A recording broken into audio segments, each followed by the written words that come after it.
Video बनाए ग्राम सेवक के ऊपर। बच्चा आपका प्रश्न था कि सर ग्राम सेवक वीडियो, तो मैं दो चार बातें आप लोगों को करूंगा कि आप में से जो बच्चे ग्राम सेवक एग्जाम देने जा रहे हैं, आपके पास टाइम बहुत कम बचा है। और मैं फिर कहता हूं, जैसा मैंने रिट के समय कहा था, आपका कॉन्फिडेंस और आपका टाइम मैनेजमेंट और आपका स्ट्रेस मैनेजमेंट, यह आपको किसी भी एग्जाम में बहुत सक्सेसफुल बनाता है। अब आपने कितना पढ़ा है, क्या पढ़ा है, मैं नहीं जानता।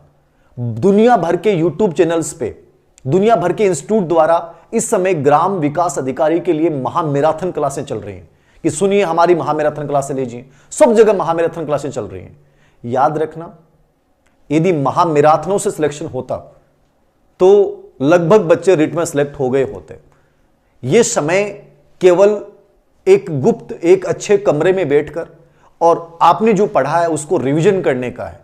आप 1 घंटे के वीडियो में जो देखेंगे, यदि वही मैटर यदि आप खुद किताब से पढ़ते हैं या अपने नोट्सों से पढ़ते हैं, आप मात्र 10 मिनट में पढ़ सकते हैं। याद रखना, ईमानदारी के साथ और बेबाकी के साथ बोल रहा हूं। कोई भी, चाहे वो सब्जेक्ट हो चाहे वो करंट हो, बेहतरीन तरीका यह होता है कि मैं पिछले 2 साल के एग्जाम पेपर देखूं और एग्जाम पेपर देखने के बाद मुझे यह पता लगे कि यह चीज इंपॉर्टेंट है और ये नहीं है, और उसके आधार पर मैं उन चीजों को रीडिंग करूं। जितना आप खुद या अपने दोस्त के साथ डिस्कशन करते हुए इस समय 5 दिन पढ़ोगे, वही आपके एग्जाम में काम आएगा।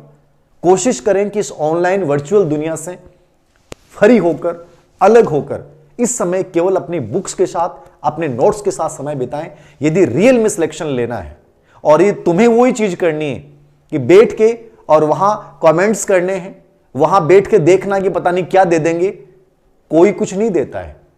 ठीक है, सब हमारा एक मार्केटिंग का फंडा होता है और ये सब लोग करने की कोशिश करते हैं।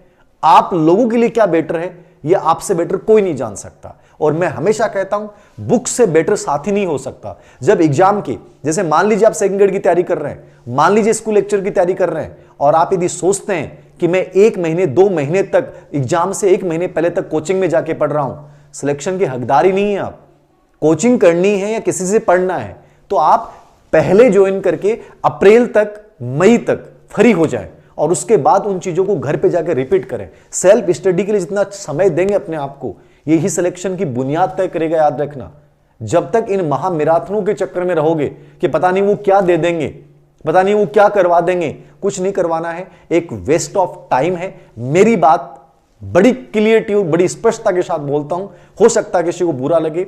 वीडियो की तैयारी करने वाले बच्चे, अब यह देखना है 5 दिन में कि पिछली पटवारी भर्ती में, राजस्थान पुलिस भर्ती में, राजस्थान अधीनस्थ सेवा चयन बोर्ड या 2 साल की जो भर्तियां हैं उनमें क्या पैटर्न रहा है। अधीनस्थ सेवा चयन बोर्ड का करंट कहां से और कैसा पूछा जाता रहा है, राजस्थान के संदर्भ में विशेष घटनाएं क्या रही हैं। जैसे नॉर्मली पहले होता था कि करंट में हम पूछते थे क्रिकेट संबंधी न्यूज़ें, आजकल करंट में चेंज हो गया कि खेल में क्रिकेट के अलावा अन्य जो गौण गेम है, एथलेटिक्स प्रतियोगिता है, उन पे ज्यादा प्रश्न पूछे जाते हैं। आपको ये ट्रेंड पहचानना पड़ेगा। एक छोटे से बिंदु के ऊपर ये पूछता है कि इसकी विशेषता है या नहीं है, तो आपको उसको पहचानना पड़ेगा। कहने का मतलब यह है कि आप किसी के भरोसे ना बैठें, आप अपनी अंतर शक्ति को जागृत करते हुए ये देखें कि आरएसएसबी अधीनस्थ सेवा चयन बोर्ड के पेपर्स क्या आ रहे हैं, वहां पैटर्न क्या है, उनको मैं फॉलो करूं, इंपॉर्टेंट चीजें क्या हैं, कहां से प्रश्न पूछे जा रहे हैं। उन चीजों को यदि मैं तैयार करता हूं पूरे एग्जाम से क्वेश्चन पेपर के आधार पे और रिलैक्स मूड में करता हूं, उत्साह के साथ करता हूं। मैंने पहले भी कहा था, रिट में उन्हीं बच्चों के नंबर अच्छे आए जो फ्री मूड में, जोली मूड में गए, विशेष रूप से बीएड सेकेंड ईयर वालों के। अब बीएड सेकेंड ईयर वाले क्या थे, बोले सर पता नहीं डिग्री होगी कि नहीं होगी, हमें तो एग्जाम देके आना है, उनके सबसे अच्छे नंबर आ रहे हैं। और जो बच्चा दबाव लेके गया, गुरुजी मेरो होना बहुत जरूरी है, मेरो नहीं हो तो मैं तो घर का मन तो काट ही दूंगा, घर का लास्ट चांस दे रहा क्यों है, कोई करेंगे गुरुजी माने सासू लास्ट अल्टीमेटम दे रहा क्यों, अब की बार यदि नहीं हो तो माली सासू माने को नहीं आने देगी। ठीक है ना, क्यों के बात करें, बाहर ले लियो क्यों गुरुजी अब की बार